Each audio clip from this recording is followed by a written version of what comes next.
आप तसव्वुर करिए कि अगर एक मुख्यमंत्री ऐसी हरकत कर सकता है तो बिहार और उत्तर प्रदेश के गुंडे और मवालियों को क्या मैसेज गया होगा। अगर इस तरह के लहजे का इस्तेमाल करे और वो समझे कि हम भी कांग्रेस के मुसलमान लीडर हैं, राष्ट्रवादी के हम मुसलमान लीडर हैं, हमें अपनी कुर्सी प्यारी है, हमसे कोई लेना देना नहीं है, तुम्हें तुम्हारी कुर्सी मुबारक। लेकिन उसको जो भाषा समझ में आती है हम उसी भाषा के अंदर उसको जवाब दिए हैं। तो फौरन दूसरे दिन मीडिया वाले आ गए ये डंडा लेके,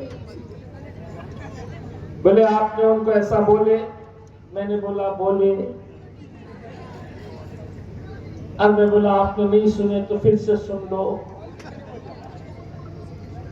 तुम जिस लहजे में बात करेंगे, आप तसव्वुर करिए कि अगर एक मुख्यमंत्री ऐसी हरकत कर सकता है तो बिहार और उत्तर प्रदेश के गुंडे और मवालियों को क्या मैसेज गया होगा।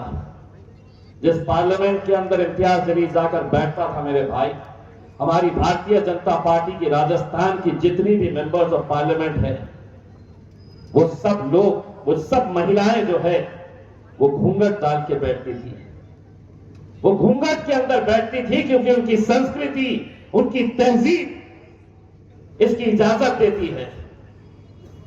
किसी ने भी उसका विरोध नहीं किया। हम सम्मान करते हैं कि अगर उनकी तहजीब पार्लियामेंट के अंदर बैठी हुई है, मेंबर्स ऑफ पार्लियामेंट, लेकिन सर के ऊपर से हमने आज तक कभी उनका घूंघट नीचे होते हुए नहीं देखा। और तुम महज अपनी सत्ता है, अपनी हुकूमत है तो हम कुछ भी करेंगे।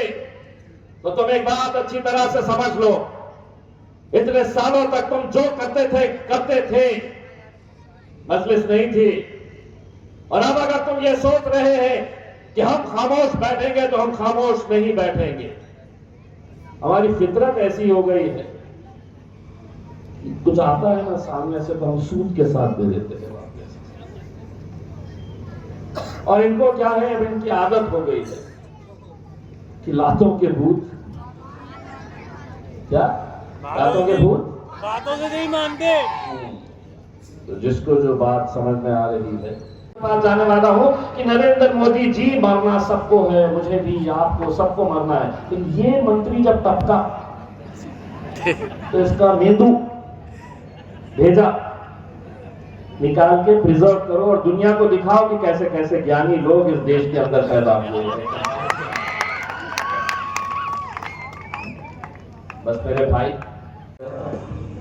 मैं कल मुंब्रा गया था और वहां पे सीधा छोटे मोटे बोले। मैंने कहा मोदी जी, भाई और बहनों,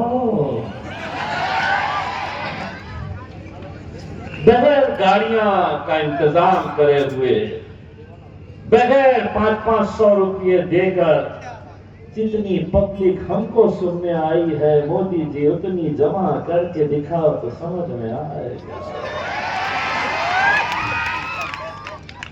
इतने जमा करने के लिए 500-500 फेंकना पड़ता है और इलेक्शन के पीरियड के अंदर बैठती नहीं पब्लिक, पैसा मिला कि दूसरे मंडप में भाग जाती है।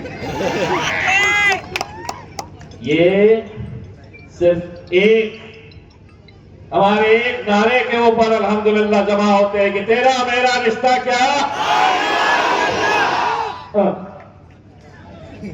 खलास। तारीख के दिन इलेक्शन है,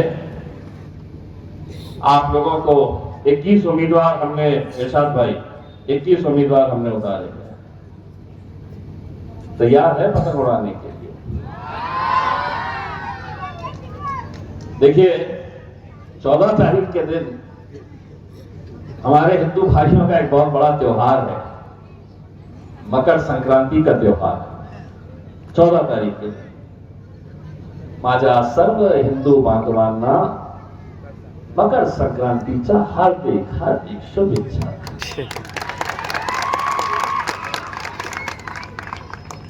अब ये त्योहार में क्या होता है माजिद भाई, आपको पता है?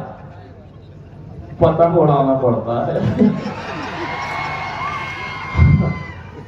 अब क्या करें?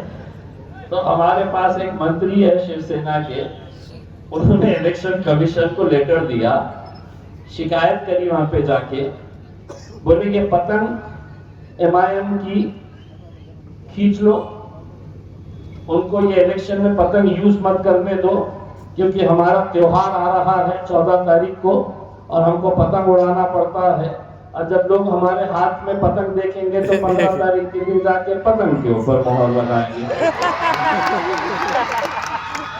तो लिखित में उन्होंने शिकायत दर्ज कराने के लिए गए, इलेक्शन कमीशन IAS ऑफिसर होता, वो भी नीचे से ऊपर तक देखा और बोला ये कहां से ले आ जाते हैं ऐसे।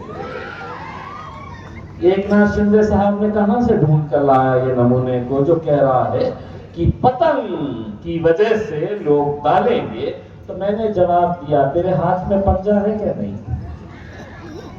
है ना पंजा, किसी पार्टी का निशान है ना ये भी, तो क्या काट के फेंक देगा इलेक्शन तक? घड़ी देखेगा नहीं क्या? घड़ी की निशानी है ना किसी पार्टी की, तो घड़ी देखेगा ही नहीं।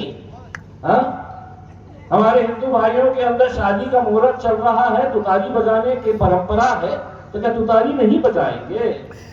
कमल कहां खिलता है? कीचड़ में खिलता है, तो नहीं खिलना चाहिए। और एक पक्ष की निशानी तो सूरज है, नहीं निकलना,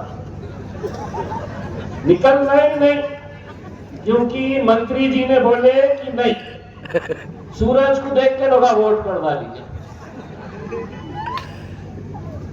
जोरदार तालियां बजाओ मंत्री के लिए।